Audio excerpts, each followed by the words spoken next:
excuse the lighting. Hopefully the sound is good. If you hear anything munching in the background, my dog is eating next to me. I do apologize for the issues getting this video out, but this is episode one of What the Law. So, what I'm going to be discussing today is simply determining, first of all, do you even have a case? So, just because something happens doesn't mean that you actually have a case. Everything doesn't warrant a lawsuit. So, I've worked in personal injury majority of my legal career. So, I've dealt with a broad spectrum of things. So, let's say, for example, I was taking a medication and I experienced one of the side effects that was rare, uh, that doesn't warrant me suing the company because it was stated that it was possible that I may have this side effect. Some cases are frivolous. When I say frivolous, these are cases that are baseless. It's just a waste of time.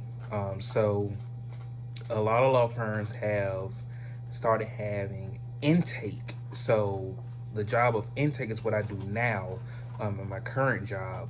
So it's our job to kind of weed out the frivolous cases from the potential cases from the definite cases. So when you call, we're going to ask questions. We want to know what happened, um, when, where, how. It's like we want every detail that you can give us. So as we're asking questions, we're determining, based off of our training and what we know with the law, what we've been told from the attorneys, what they will accept, what they won't accept. We are determining if this is something that we should even send to the attorney to even look at as a possible case. So when we talk to you and we tell you, hey, this isn't a case that we're going to take. Don't get mad at us because it's something that we're not going to take. We're not saying that you don't have a case all the time, isn't it necessarily? We're just saying that you don't have a case that we're going to be able to take for whatever reason. Um, Sometimes it is you just don't have a case. So because you don't have a case, we're not going to take it. So you have to know when there's a case, when there isn't a case. If you were in a car accident and you got hurt and it wasn't your fault, you have a case.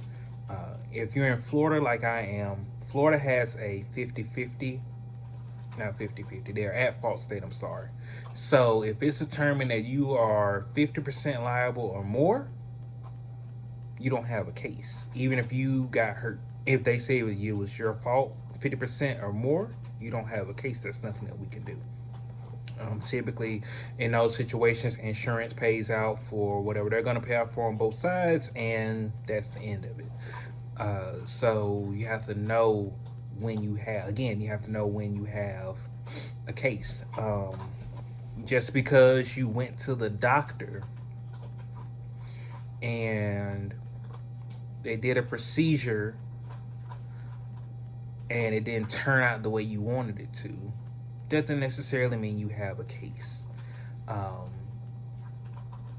Example of something that I had, if you're going to physical therapy and they tell you we are going to be gentle and we're not going to hurt you, number one, they can't guarantee that they're not going to hurt you.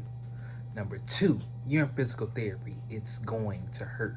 So if they're doing something to you and it happens to hurt, you cannot sue your physical therapist because it hurt.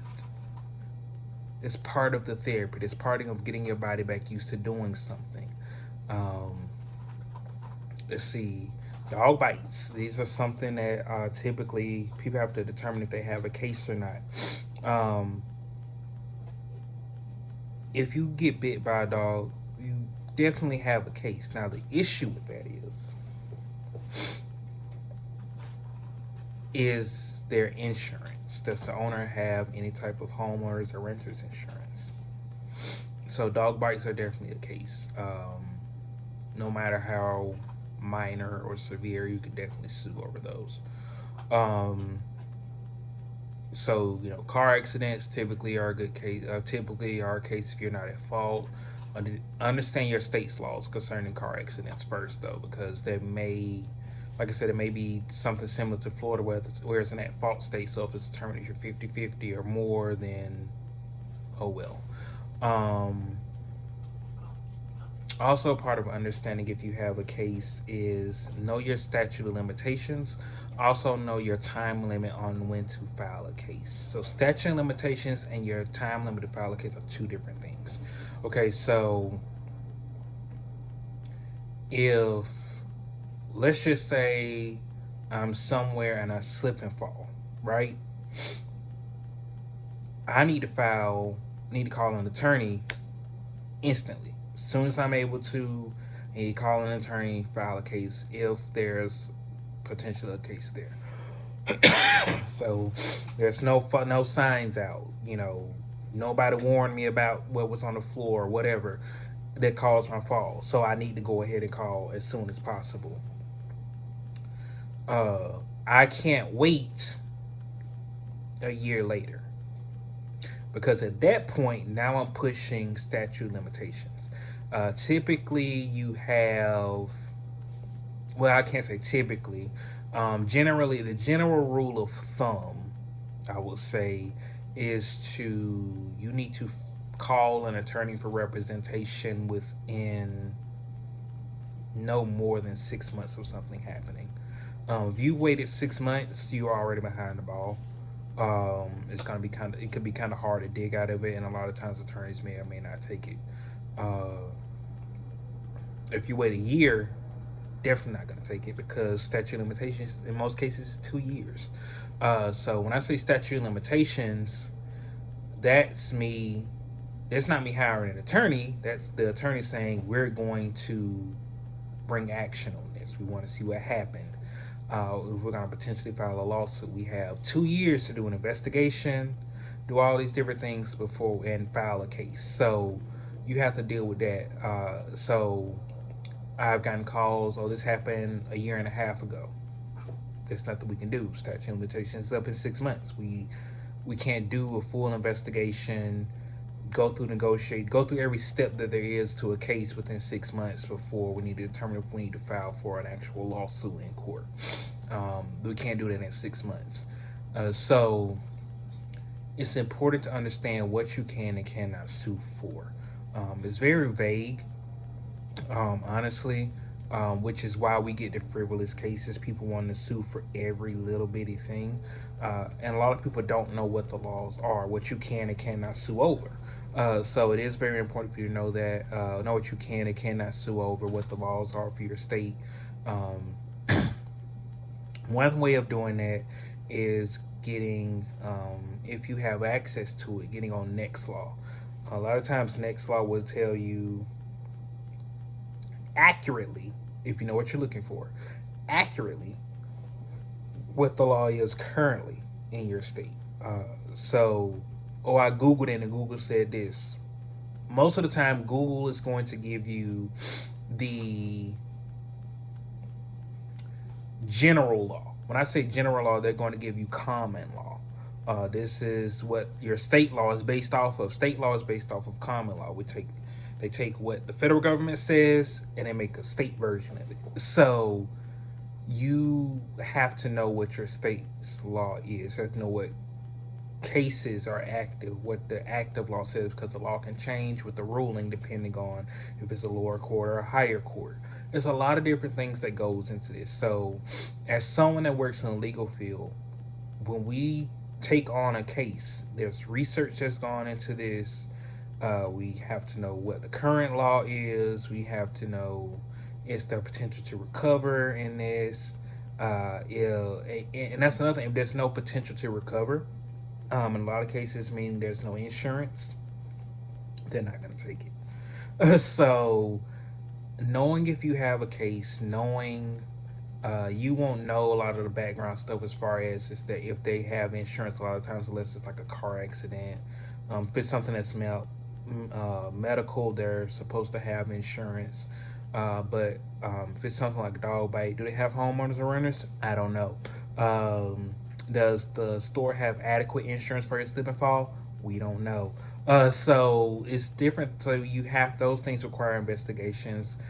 So be mindful when you're calling the law firm trying to see if you have a case, you believe you have a case.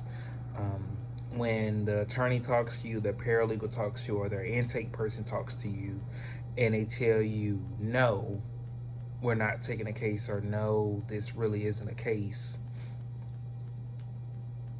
that doesn't mean that you get, I mean, you can be upset. 'Cause, I mean, if people want to be made whole from whatever it is that happened. But that doesn't mean that it's okay to berate them, um, threaten them with bar complaints. Bar complaints are very, very serious. That's definitely playing with someone's career. As a paralegal, I can get a state bar number. I have not done that.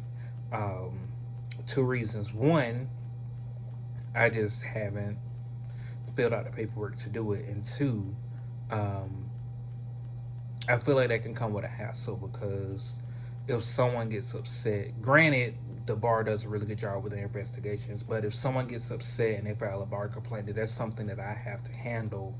I have to do responses. I have to answer all these different, like it's a hassle. So I haven't done that.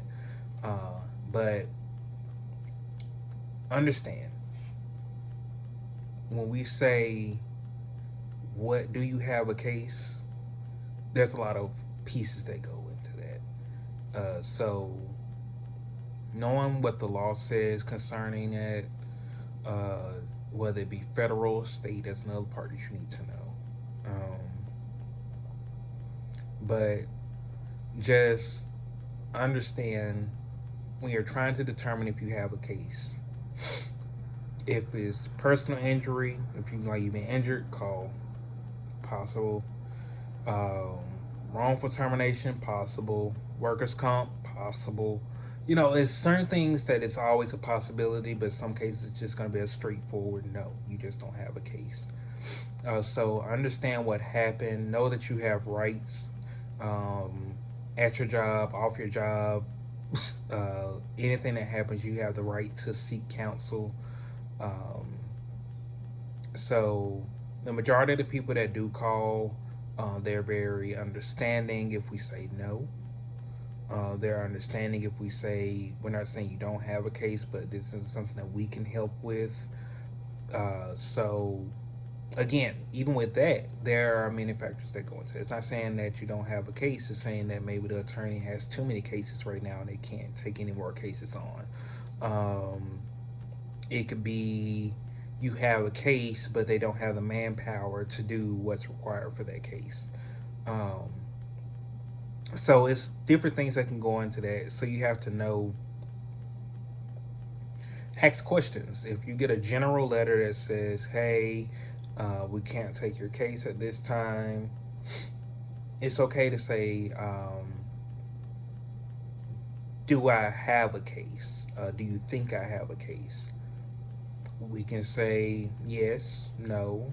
We can say the attorney says, the attorney may give a reasoning in the letter. If they don't, if it's a general letter, we can always ask the attorney possibly what their reasoning was for rejecting the case. But understand that this is just the beginning of a case. We have to know if you even have a case. There's a lot of moving parts to that. And one of them is you first understanding, is this truly possibly a case, or am I just doing this just to do it? So I want to thank you guys for tuning in to the first episode of What the Law. Again, this was kind of vague. It'll get more polished as I go along. If you have something that you want me to discuss, a certain law, if you had something happen, you want to know if this is a potential case, it's okay. Put it in the comments. I'm actually going to work on getting attorneys that I know, other paralegals, involved in different videos so they can give different perspectives. just because, like I said, my area is personal injury. That's why I worked at the majority of my legal career. Um, you may have something that's criminal. I don't know criminal law. Also, I work in Florida, so I'm dealing with Florida law. You may have something that's going on in Georgia, Maine, or California. Maybe it's possible I can get you in contact with someone that can help, or I can bring someone on that can help. So it's okay. Put in the comments any questions. My social medias, I'm starting to link them all to my name, Legally Robert. So you'll be able to follow me on other platforms. You can send me DMs with your questions if you don't feel comfortable putting them in the comments. So follow my social medias. They will be in the description of the video. So I just want to let you guys know that I love you all and thank you all for your support. And continue to bear with me as I continue to get this set up together. Hopefully, next episode will look a whole lot better with lighting and sound. But until next time, peace.